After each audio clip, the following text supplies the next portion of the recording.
It was at the battle of Camlan where the mortal blow was dealt. King Arthur, our once and future king, lay there dying. His people brought him here to the Isle of Avalon, Glastonbury Tor. Hello and welcome to Mattanory in Glastonbury and Somerset. This is the sad story of the death of King Arthur. So after he was brought here by his people, hoping to be healed, it was felt that his wounds were too far gone and he was dying. As Arthur lay dying, he feared that his magical sword Excalibur would fall into the wrong hands, and he thought of only finding a way to return it to the Lady of the Lake, who had long ago given it to him with all of its protective powers. He told one of his most faithful knights, Sir Bedivere, to take the sword and throw it into the nearby River Brue, about a mile from this place, which flowed through the sacred lake that encircled the Isle of Avalon. Waiting for Sir Bedivere's return, Arthur knew that the barge of the priestesses of Avalon had already set out towards him across the misty waters. This boat moved silently without oars, and it could only be commanded by the will of the priestesses. It was they who controlled the comings and goings between this world and the next. Sir Bedivere warily stumbled through the swirling mists towards Pomplar's bridge, which spanned the River Brue. He stood up on the bridge and raised his arm to throw Excalibur into the seething waters, but the movement never came. He just could not bring himself to fling the precious object into the waters. What a wasteful act it would be, he thought. Instead, he hid it in the heart of a rotten, hollow willow tree and meant to go back for it later. He returned to his dying king, Arthur, who managed to say, "Did you do the deed?" "Yes, my king," replied Sir Bedivere. "And what did you see?" "Nothing, Arthur, just mist and water." "You are lying to me. You have not done as you was asked. I thought to have at least one loyal companion at my end. Now go back and throw Excalibur into the river before it's too late." Sir Bedivere, ashamed, returned to the hollow willow and retrieved the sword. He went back to the bridge and raised his arm again and held it aloft until it trembled. So he lowered it. Great were the deeds that Arthur had accomplished with this weapon in his grasp, but now Arthur was dying and could no more yield it. Yet Sir Bedivere had survived the battle, and still he had friends, and there were so many loyal to Arthur's cause. What might himself not achieve Excalibur to wield himself? There was no one to see and no one to know and no one to tell. He could say that Arthur gave him Excalibur all along. And so his thoughts ran on. He hid the sword into the tree once more and returned to Arthur's side. "Is the deed done?" "It is, my king." "Tell me what you saw." "I saw a mist and water and gathering dark, and still you lie to me.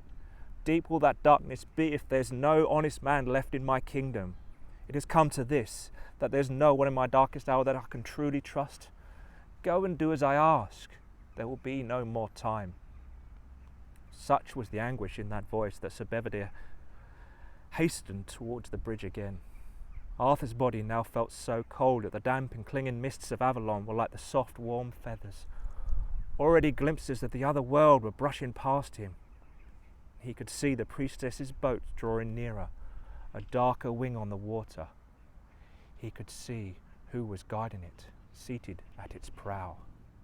Sir Bedivere seized the sword for the last time, and he rushed onto the bridge, and without taking aim, faster than thought, he flung it as hard as he could. He watched as it soared into the sky, far higher than his spent strength could ascend it. It tore through the heavy clouds, and there, where it had wounded the darkness, a beam of light held it in bright stillness. Brighter and brighter grew that light until Sir Bedivere had to turn his gaze away from the crystal cross of its streaming starlight rays of light. Slowly as a drifting feather, the sword began to fall, not straight as an arrow, but spinning over and over like a leaf in autumn. Down it floated towards the river, and before it could touch the water, a woman's arm, clothed in a sleeve of shining white, reached up and caught the hilt. For a moment she held it high, then gradually she began to sink, first her arm, then her fist around the pommel, and lastly the blade disappeared, and the Lady of the Lake and Excalibur were not seen again. Sir Bedivere made his way to the king, and he held him in his arms and told him about the arm that had caught the sword. You asked me what happened, and I have told you. This is also what I saw. I saw a light rending the dark. I saw a sacred sign shining above the sacred land. And I saw Excalibur kept safe from our enemies until the time comes when the light springs anew from its blade. Arthur smiled at his friend, and whilst he was squeezing his hand, he slipped away. That's not quite the end of the story. Hundreds of years later, just down the road here, there was Glastonbury Abbey. And a terrible fire had destroyed most of it. And some monks were experiencing visions of Arthur. The reigning monarch, King Henry II, was consulted and revealed a royal secret.